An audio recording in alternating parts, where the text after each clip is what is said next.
knock on wood, but I know someone who has, which makes me wonder if I could.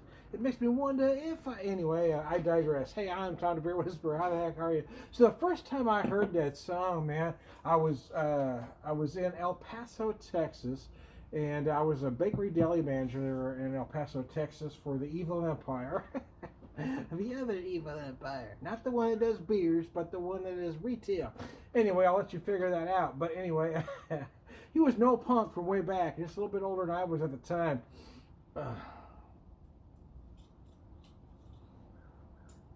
And I really wasn't a punk ska kind of guy, to be honest with you. I was, more of a rock guy. But we had to go to another store to pick something up.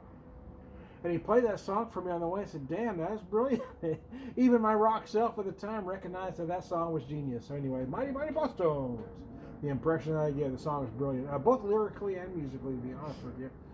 So anyway, here's what I got here. This is this year's incarnation of the double track Doppelbock from Springfield Brewing Company. It came out a little later in the season. It typically does. It usually comes out looking at past social media posts. It typically comes out about November-ish, but this year, it just recently came out, back about a week ago or so. Anyway, 7.8%.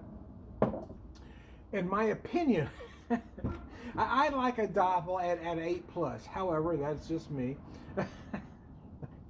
7.8, yeah, I would like it to get to 8.0 or 8+, but anyway. Having said that, 7.8% rich, bready, malty lager with notes of dark dried fruit. I find that interesting. Not that that's wrong. It's their beer. They can certainly describe those flavors any way they want to. But because even classic Doppelbock websites, German Doppelbock websites, use dark fruits. In a lot of cases, you'll see plums specifically.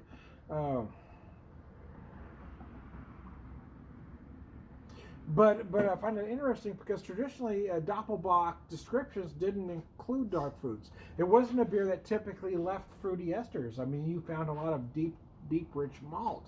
You wouldn't be unusual to find some molasses notes and other things going on. But you didn't typically describe them as fruit.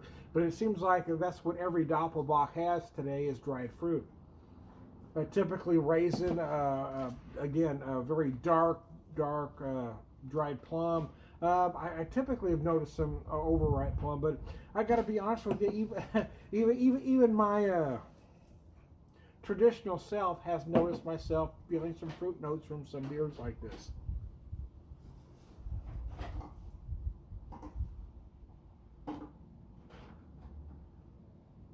And even just on the nose here, I can see, a lot of it's about interpretation, right?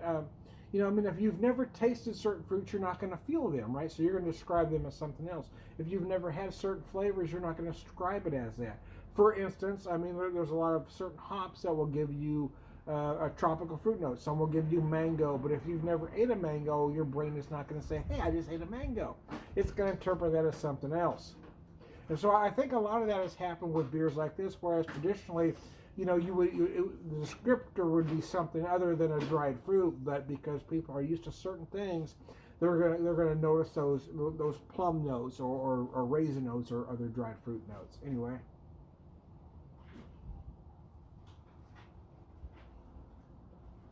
Because just on the nose here, what I get is really, I get a lot of deep malt notes. I get a very dark brown sugar. I certainly feel some molasses. However, having said that, yeah, I feel like I'm getting some. I feel like I'm feeling my plums. Yeah, like a very dark, very overripe plum on the nose. And I think it's all about your experiences and what you feel. It doesn't necessarily mean those flavors and aromas are there or they aren't. That is how you interpret them. And I think that gets lost too. I think it really bothers me when people say, well, you're wrong.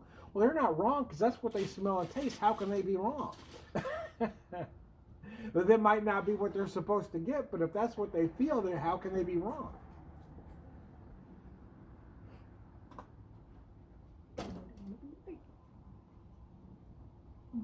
Oh, that's beautiful. Oh, yeah, again, a lot of deep, luscious malt notes. Again, I feel like I'm getting a very deep, dark brown sugar, a lot of molasses notes.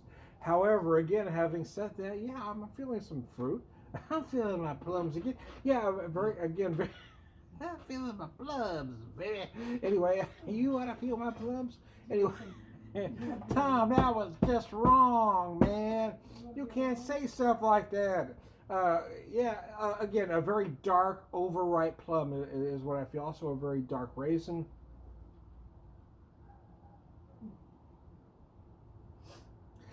But the bottom line is, it doesn't matter whether you're supposed to get these notes or not. If that's what you taste, if those are the aromas that you're getting, those are the flavors that you're getting, that's what you get. And don't let anybody, no matter how much of a beer geek they think they are, don't let them tell you wrong. Because if that's what you taste, that's what you taste.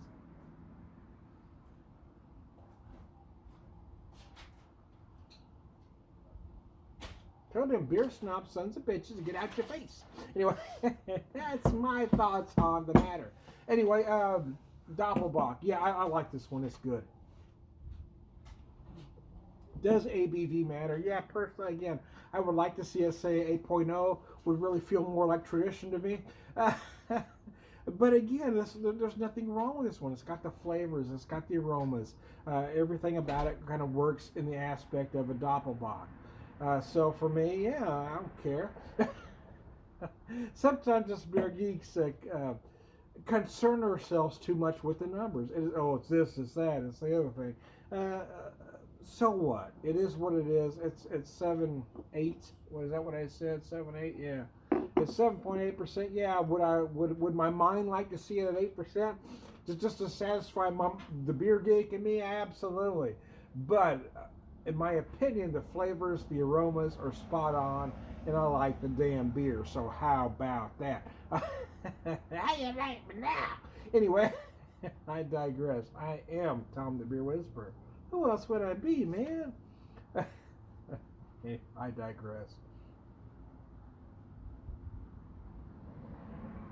I always get people asking, well, how much did you have to drink before you did that video? And I tell people, if you act like this all of the time, nobody knows when you are drinking.